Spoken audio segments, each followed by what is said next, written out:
How many of you have never seen me before $6? So that's philosophy number one. Wait for the government to change the minimum wage. You say, well, that might take too long. Is there another philosophy? And the answer is yes. Okay. Here's the second philosophy. Wait for the company to pay you $6 an hour. Right? You get a review how often? Every 6 months, let's say. You missed it. You waited a year. Maybe you didn't make it then. You say, wow, no telling how long. If you've got 1,000 people with you, maybe you could force the company to change it from 5 to 6 if there were enough of you that said, we will not work, we demand $6, or we will not work. By yourself, not a good philosophy.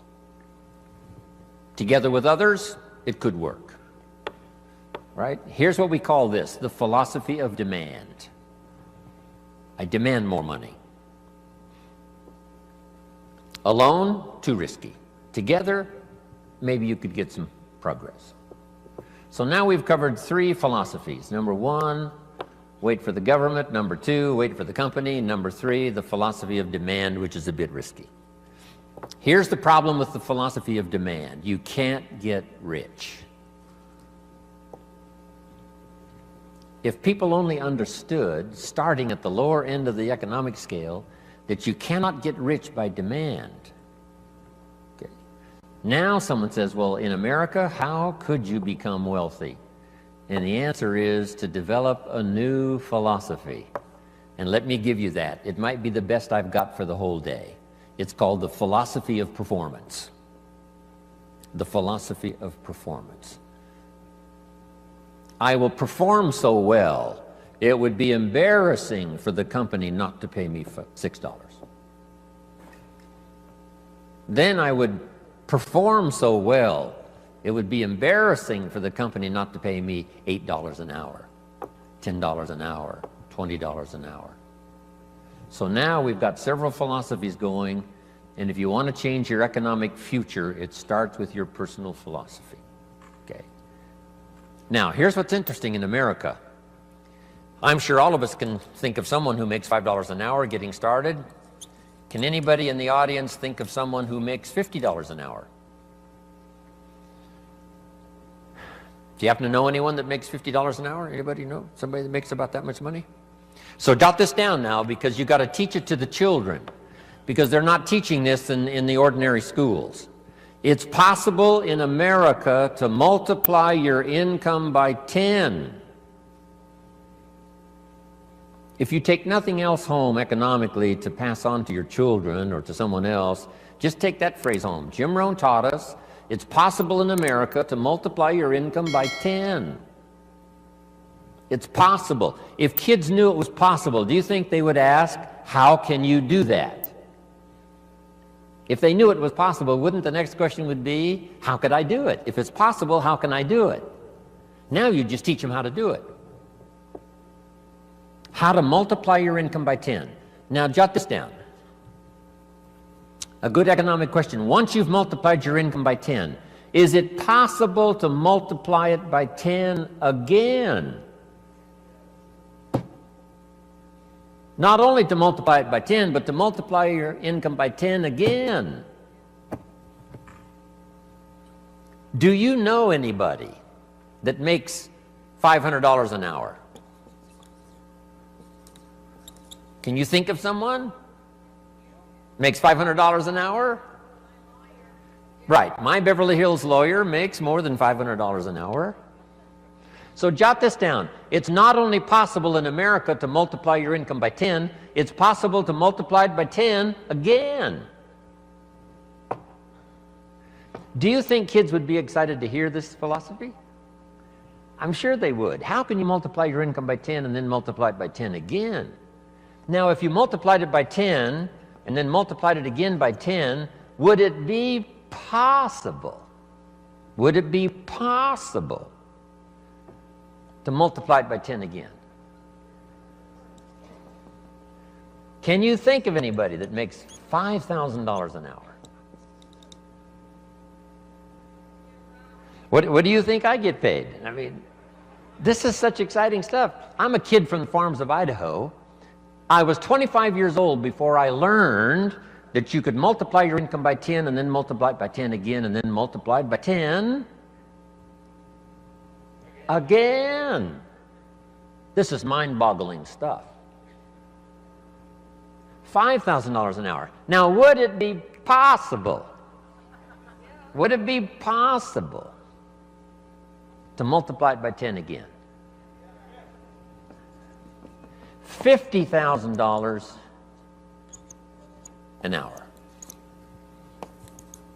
Now, here's a good expression to use, especially for this group. You're all tuned in, especially the last couple of days. The best expression is, of course. Could you multiply your income by 10? Of course. Could you do it again? Of course. Could you do it again? Could you do it one more time? $50,000 an hour. You know, I've lectured with General Schwarzkopf and Colin Powell. I had lunch once with Colin Powell a few years ago. Schwarzkopf gets about $65,000 for a 1-hour speech. $65,000. So how could you finally get to $50,000 an hour? Answer: become a general in the army. Yes. And lead the troops in the Gulf War. But what I'm trying to say is the possibilities here, let's just say, are just unlimited. You can multiply your income by 10, then you can multiply it by 10 again, and you can multiply it by 10 again. Now, we're only talking economic values. There's all kinds of other values in terms of personal development, but this is it. Now, to climb this ladder, here's the possibilities. 63 million last year, one person earned. The possibilities, we would have to say, in our country, is what we call unlimited. Now, to climb this ladder as high as you wish to climb it. Jot this phrase down now, because I don't think I'll talk about anything more valuable than what I'm about to share with you. Here it is. To climb this ladder economically as high as you wish to climb it, here's all you have to do. Learn to work harder on yourself than you do on your job. Learn to work harder on yourself than you do on your job. Once I understood that philosophy, it totally changed my life. I made my first fortune by age 32, starting at age 25. And I've made and lost a few fortunes since then. That one simple philosophy, that it's possible to multiply your income by 10, and then by 10, and then by 10, by 10. And here's the simple way to do it. Work harder on yourself than you do on your job. Here's how it was put to me. If you work hard on your job, you can make a living, which is fantastic. If you work hard on yourself, you can make a fortune, which is super fantastic. At age 25, I went to work on myself.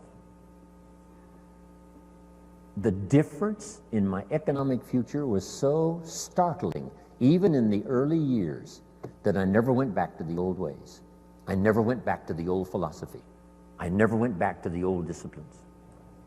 I accepted the new ones, and it changed my life forever. Unbelievable. Here it is in philosophical terms. Just jot this phrase down. This is a good one. Success is something you attract by becoming an attractive person. Success is not something you pursue. Success is something you attract by the person you become, by becoming an attractive person. Now, what could you think of that would start to make you more attractive to the marketplace? This is such simple ABC stuff. Okay? Let me give it to you. Let me start with this. Jim Rohn's view of the 21st century. We've begun a new century, 21. We've begun a new millennium, number 7. Some scholars hold great significance to this 7th millennium. And I think it's probably true. It's going to be the most extraordinary time in the history of the human race, I think. And these opening years now of the new millennium and the new century, how could you take advantage of this extraordinary time in human history and make for yourself an extraordinary life? Because it's all possible. So jot this little quote down now. It's one of the best I've come up with, I think, lately. And I'll just quote it slowly so you can jot it down and take it home. Here it is. From testimonials and from personal experience, we have enough information to conclude that it's possible to design and build and live an extraordinary life. From testimonials and from personal experience, we have enough information to conclude that it's possible to design and build and live an extraordinary life. I'd like to have you think about that, not just here, but even after you've gone back home. Think about it at least often enough to say, I think that's true. From testimonials and from personal experience, we have enough information to conclude that it's possible, it's not a guarantee, but it's possible to design and build and live an extraordinary life. Now, if you believe that and accept it, you just simply use that as a foundation, as the fundamentals. So now jot this down. Jim Rohn's view of the 21st century. Number one, unprecedented opportunity. Unprecedented opportunity. These are probably going to be the most extraordinary times in the history of the human race, 6,000 years of recorded history. We got through the last millennium. We especially got through the last century, a bloody century, the 20th century. Hopefully those major wars of devastation and destruction are behind us. World War II claimed 50 million lives. 19 million of them were Russian. The devastation of the 20th century was unparalleled and unprecedented. The savagery was unbelievable. The Holocaust was insanity of the most unbelievable kind. Hopefully that is in the century past. And that we have a new chance in a new century to build a new world and a new country and a new future. With all of the challenges. With Saddam Hussein, with the terrorists, and all the rest. Once the walls came down, about 12, 13 years ago, and I was just in Berlin the other day lecturing and had a chance to go to the Brandenburg Gate, Checkpoint Charlie, see part of the old Berlin Wall. Once those walls came down 13 years ago, the world now has forever changed. Because here's how the history of the human race reads. Opportunity mixed with difficulty. Sometimes more difficulty than opportunity. The history of the human race reads tyranny and liberty. Sometimes more tyranny than liberty. But now the world has totally changed. Since communism is on the run, the dictators, most of them are all gone. When I used to lecture years ago in South America, every country had a dictator. Now they're all gone. Castro and a few are left, but that's it. And they will soon all be gone. Within a short little period of the rest of our lifetime, all the dictators will be gone. A new wave of economic uniqueness, capitalism, free enterprise, liberty, freedom, democracy is absolutely sweeping the world. So for a long, dark time, there was more tyranny than liberty. Here's what is unique about this new Century 21. More liberty than tyranny. More freedom than oppression.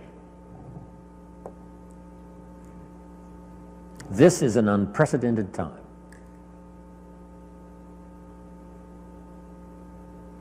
Unbelievable opportunity. We have the technology to accomplish the most incredible things. We pick up a telephone now and talk to somebody on the other side of the world with ease. It's incredible. We fly, we've got transportation. I get on an airplane, 13 hours later I'm in Hong Kong. 5 meals, 3 movies, and you're there. I mean, it's unbelievable. I leave at 7:30 this evening to fly all night to Orlando to speak to another group tomorrow in Orlando. It's amazing. With the jets, you can cover the world. I fly the Concorde, 3 hours London, New York. If you fly the Concorde, you can see 2 sunsets in one day. If you're in London when the sun goes down, you fly the Concorde to New York, you watch the sun go down for the second time. I told the group at our little breakfast meeting this morning, if you fly the Concorde due west, the sun comes up in the west. If you haven't tried that, you must try it. On the Concorde, you meet unique people. I met Henry Kissinger on the Concorde. Henry said, I had breakfast in Paris, I'm having lunch here in London, I'm having dinner tonight in New York. If you fly the Concorde. Before his accident, I met Christopher Reeves a couple of times on the Concorde. Said to my business partner, we're going to be okay, Superman's on this plane.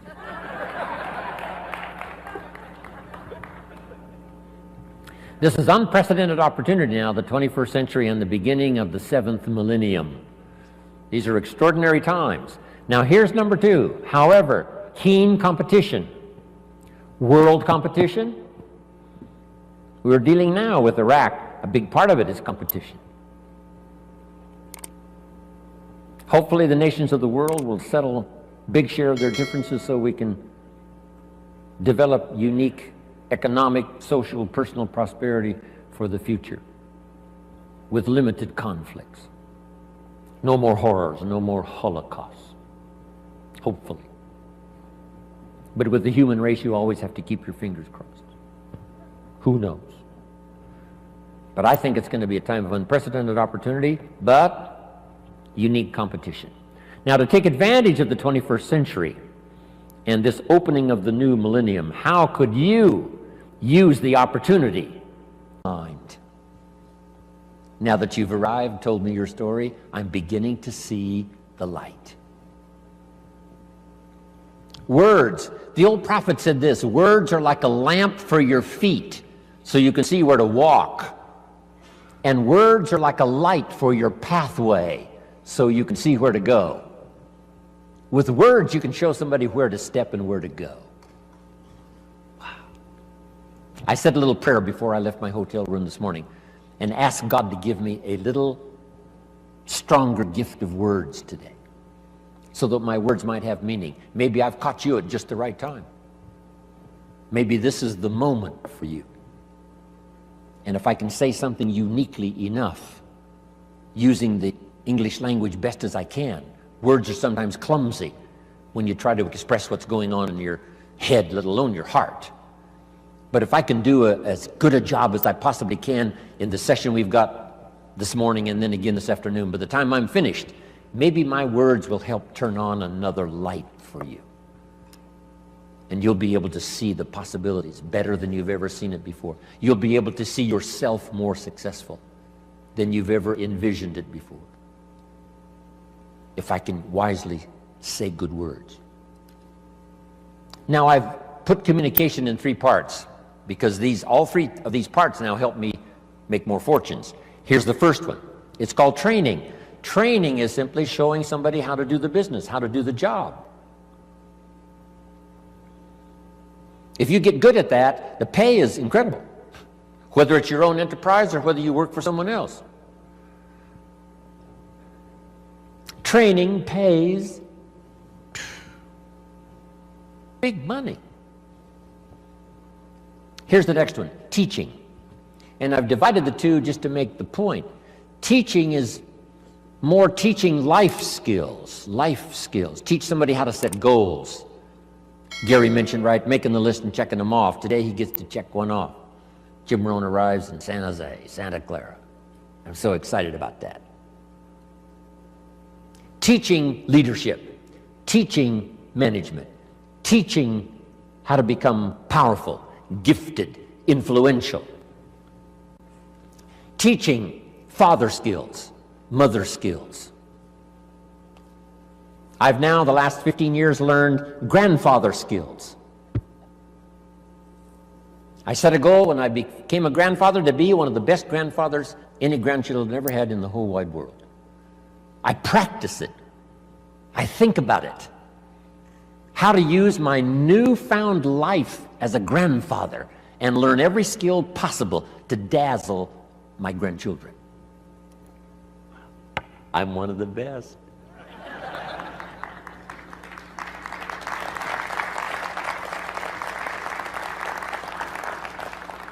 So teach people how to be good fathers, good grandfathers, good mothers, good leaders in the community. Teach a minister how to teach. Teach a minister how to use the gift of language to persuade. Okay. So communication is part of its training, part of its teaching. Here's the best part. No, here's number 3 in the gift of language, and that's learning how to inspire.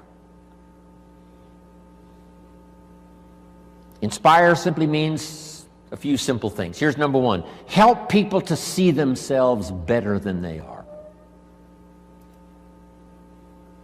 Yes, sometimes we have to help people see themselves as they are. If they've made mistakes, maybe that needs to be pointed out. If a child has messed up, sometimes you've got to say, you've messed up. But don't leave them in the